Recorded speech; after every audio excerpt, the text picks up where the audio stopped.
my never in funny state. In funny state. In every Dam Ha'adam, Ba'adam Dama Yishak. Never Dam Ha'adam, Ba'adam Dama Yishak. If someone unfortunately takes a life, never Dam Ha'adam, if he takes a life, it's Dama Yishak, so he's a capital punishment. He has to be Chayiv Nisi. He took someone's life, so he has to be put to death. That's the service interpretation. Teaching the translation of Parshas refers to a case where someone murdered, committed homicide. The Rabbi mentioned the Chazal Darshan.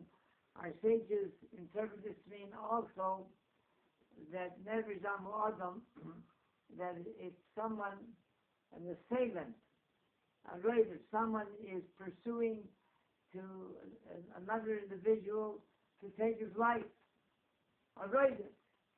he's chasing someone and he wants to take his life, so he has the right, he has the right, he didn't commit any kind of sinful act by self-defense, by killing the one, defending himself by killing the one that unfortunately wanted to take his life. That's a roidus. A roidus is someone sets out an assailant, so his blood is, you're not held responsible for murdering him. There was a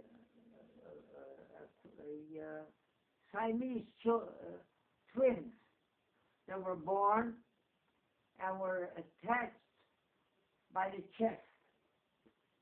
One of them had a practical 100% heart, and the other one had only a part of a heart, like 30-40% of a heart. Both of them together, if they would continue in that way they entered this world, the way they were born, so neither could survive more than Yud Beis Chodesh, more than 12 months. If they were separated, so the one that had the practically complete heart could go on to lead pretty close to a normal life. But it would be at the cost of the infant that has only a partial heart. So it was a question whether in halacha it is permitted to take the infant with a partial heart to take his life. He would become lifeless. During surgery too, they put them both under anesthesia. So the one that has only a partial heart, that would be his life would end right there on the operating table. Is it permitted to take the life of the child that has only a partial heart in order that the young one that has a practical complete heart should continue living a normal life? The doctors alone, they feel they want to do what they want to do, what they understand. Why not let this child live and the other one? But Jews, God-fearing Jews, don't conduct themselves in that manner. They always refer to the halacha to guide them and what a Jew should do and what a Jew should not do. There was a doctor's strike a number of years ago in the country, and for some 30 days. So the Burial Society reported that during those 30 days, the death rate dropped. Those 30 days. There was a famous pediatrician, Robert Mendelsohn. He wrote a book, How to Stay Well in Spite of Your Doctor.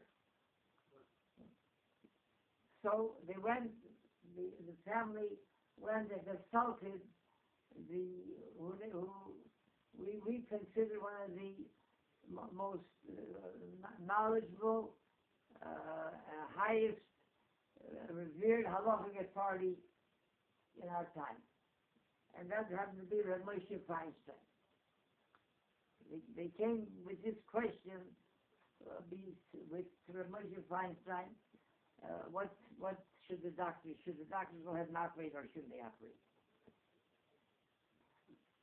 He locked himself up for 10 days.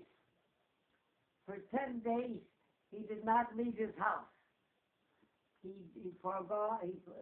made sure to forego even public, cut out with a million, anything, whatever, nothing stood in the way.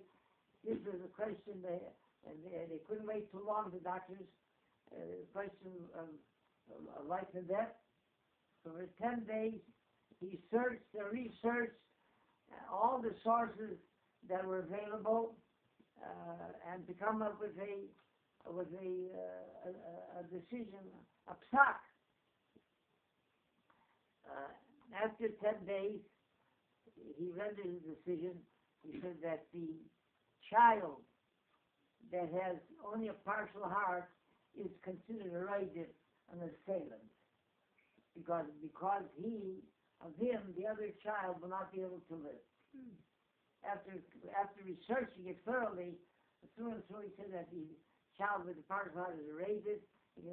So as a result, a mullah being that even though it's innocent and it didn't do it willfully, it doesn't have doubts, it doesn't have maturity, but the fact is that infant, which has a partial heart, is going to take eventually the life of the child with the healthy heart, to rule that child's life has to end. After he emerged, after 10 days with his decision, and immediately notified the parents, they told the doctors they should proceed with surgery. Doctors couldn't understand, they were baffled. Why did you wait so long? What took them so long to decide? They told them exactly what took them so long. This is how Jews conduct themselves. There's nothing invaluable in Jewish law as a Jewish life, nothing wrong. We had a personal experience, my family and I. We were traveling in Pennsylvania, Erev Shabbos. And we left, we were some 4 hours away from White Lake. And Shabbos, this was in the summer, beginning of summer, this was mid-June, where sunset was about 8:10 or something like that. We left 1 o'clock, we began by 5, right time. As we were traveling along, our car had mechanical problems, the car on fire, and until the police came and they stayed, this and that and the other. So we ended up, it was already almost 6:30, 7 o'clock, more than an hour and a half away from home. So we were determined, it was in Pottsville, Pennsylvania. A tow truck came and towed us off the road, got us off the road, and we began calling in all directions. The nearest town was Scranton. We weren't sure that we'd be able to get to Scranton in time. We didn't have a car to go with. We were able to get a hold of a rental agency, but still weren't sure that he's coming with the car. The rental agency we can't go pick up the car. We were stuck here. They had to come pick us up. And the clock is ticking away. So we looked at the phone book. We know that every town, no matter how small it is and how not Jewish it is, there's always somewhere there are Jewish doctors and Jewish lawyers, because they know the secular world knows that that's where the real competence and men are very knowledgeable are. So we look at the phone book, we find there the name of lawyers, doctors are Jewish. We asked them. I couldn't find the name of a synagogue in the area. Couldn't find the name of a rabbi. So we turned to them. So they told us who the rabbi is. We got a hold of the rabbi. He says to me, "Oh, he's in the midst of preparing a sermon. It's about an hour and 20 minutes before Shabbos. He's in the midst of preparing a sermon for Friday evening services." I said, "My goodness gracious, we're eight people stranded here I says, you prepare something and we're out beyond the street. He said, well, where are you? So I told him we were by this exit. He said, well, there's a diner right there. You'll be able to get food. I said, you mean here in Pottsville? On Interstate 81, you're 66. There's a kosher diner. Oh, you want kosher? I said, you're not serious? So not everybody eats. This is rap. Not everybody's kosher. So, Hanan ben Akai Shoimer.